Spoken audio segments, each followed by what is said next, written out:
La grande pieuvre. Au fond de l'océan, là où les rayons du soleil osaient à peine pénétrer, vivait une pieuvre géante, aux longs tentacules comme des rubans dansants. Elle vivait dans une grotte de corail brillant, et sa peau changeait de couleur selon son humeur. Un jour, les créatures marines décidèrent de la choisir comme reine des eaux, impressionnées par la sagesse et la gentillesse avec lesquelles elle conseillait tout le monde. Au début, le règne de la pieuvre fut béni. Elle distribuait de la nourriture aux nécessiteux, protégeait les petits poissons des prédateurs et veillait à ce que chaque recoin du royaume soit en harmonie.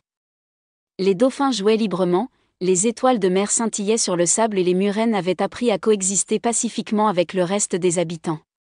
Cependant, au fil des années, le cœur de la pieuvre s'assombrit. Elle collectionnait des perles de coquillages, des rubis de mer et de l'or provenant d'épaves de navires coulés. Au fur et à mesure que son trésor grandissait, elle en voulait plus.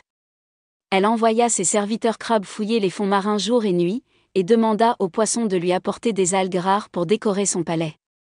Les serviteurs, fatigués et épuisés, n'avaient pas le temps de s'occuper de leur propre famille ou de profiter de la beauté de l'océan. Les vagues portaient des rumeurs de mécontentement croissant, et les créatures marines commencèrent à comploter à voix basse. Une nuit de tempête, alors que les vagues s'élevaient de manière menaçante, les créatures marines se rassemblèrent. Des dauphins guidèrent la foule et des requins gardèrent les voies de fuite.